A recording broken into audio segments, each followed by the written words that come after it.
एरुआ उई, एरुआ उई। चलो चलो कहानी सुनने चले, सब तैयार? हाँ। 1 2 3। बहादुर खरगोशों ने बदमाश भेड़िए को कैसे मजा चखाया, सुनते हैं उसी की रोमांचक कहानी। कहानी का शीर्षक है थोड़ा सा और। Original story little by little by Anupa Lal. Hindi में अनुवाद किया है अनुपा लाल और चित्र बनाए हैं अजीत नारायण। ये प्रथम बुक्स प्रकाशन की पेशकश है। एक जंगल में 2 खरगोश भाई रहते थे। एक का नाम था टुल्लू और एक का नाम था बुल्लू। उन्होंने एक मजबूत घर बनाया था और उसमें खुशी खुशी रहते थे। एक दिन जब बाहर बहुत ठंड थी, दोनों भाई आग जलाकर अपने घर में आराम से बैठे थे। अचानक किसी ने उनका दरवाजा खटखटाया। टक टक टक टक।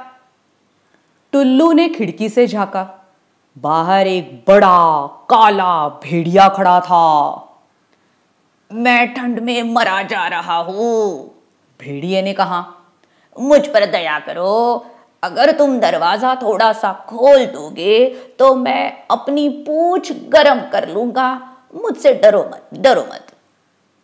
टुल्लू और बुल्लू को दया आ गई। उन्होंने दरवाजा थोड़ा सा खोला और भेड़िए ने अपनी पूंछ अंदर कर ली। 10 मिनट के बाद भेड़िया बोला, मजा आ गया। प्यारे खरगोश, दरवाजा थोड़ा सा और खोल देते तो मैं अपनी पिछली टांगे भी गरम कर लेता। घबराने की कोई जरूरत नहीं। टुल्लू और बुल्लू ने एक दूसरे की ओर देखा। फिर टुल्लू ने दरवाजे को थोड़ा सा और खोला और बुल्लू ने आग पर एक पानी का पतीला रख दिया। 10 मिनट बाद भेड़िया बोला, तुम लोग कितने अच्छे हो, कितने दयालु हो। अगर तुम दरवाजा थोड़ा सा और खोल दोगे तो मैं अपनी अगली टांगे भी सेक लूंगा। डरना नहीं, मैं खरगोशों को हाथ नहीं लगाता। टुल्लू और बुल्लू ने पानी के पतीले की ओर देखा। पानी गर्म हो रहा था। उन्होंने दरवाजा थोड़ा सा और खोला। अब सिर्फ भेड़िए का मुंह घर से बाहर था। 10 मिनट के बाद भेड़िया बोला, ओहो, कितना आराम मिल रहा है। बस मेरी नाक को ठंड लग रही है। प्यारे दोस्तों, दरवाजा थोड़ा सा और खोल दो, मैं अपनी नाक भी गरम कर लूं। घबराना बिल्कुल नहीं, समझे? ठीक है, टुल्लू ने कहा, तुम अपनी नाक भी गरम कर लो। उसने दरवाजा थोड़ा सा और खोला और बुल्लू ने उबलते पानी का पतीला उठाया। भेड़िया पूरी तरह से घर में घुस गया, मुड़ा और खरगोशों पर लपका। वे तैयार ही थे। उन्होंने तेज गरम पानी सीधा भेड़िए पर फेंका। आई आई आई आई आई आई आई। भेड़िया चीखा और बाहर भागा। मैं वापस आऊंगा, जाते जाते वो चिल्लाया, और तुम्हें चीर फाड़ कर कच्चा खा जाऊंगा। टुल्लू और बुल्लू अपने घर की छत पर चढ़कर छिप गए। थोड़ी देर बाद भेड़िया और भेड़ियों को लेकर आया।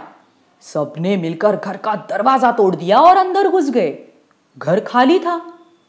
वह रहे खरगोश। एक भेड़िए ने बाहर जाकर छत की ओर इशारा किया। चलो सीढ़ी बनाओ। एक और भेड़िए ने कहा, अभी पकड़ते हैं उनको। एक के ऊपर एक खड़े होकर भेड़िए सीढ़ी बनाने लगे। जला हुआ भेड़िया सबसे नीचे था। जैसे ही सीढ़ी छत तक पहुंचने लगी, टुल्लू चिल्लाया, जान बचा लो, और गर्म पानी आ रहा है। डर के मारे जले हुए भेड़िए की जान निकल गई। नहीं नहीं, मत फेंको।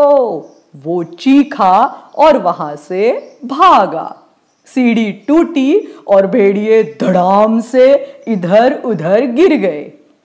लंगड़ाते बड़बड़ाते वो चले गए और लौटकर कभी नहीं आए। टुल्लू और बुल्लू नीचे आए, घर के दरवाजे की मरम्मत की और फिर से खुशी खुशी रहने लगे। कहानी खत्म, मुझे और एक सुननी है, उसके बाद और एक। अच्छा, आपको भी सुननी है ना और कहानियाँ? तो चलो मेरे साथ www.booksthatspeak.com पर। एरो आवी, एरो आवी।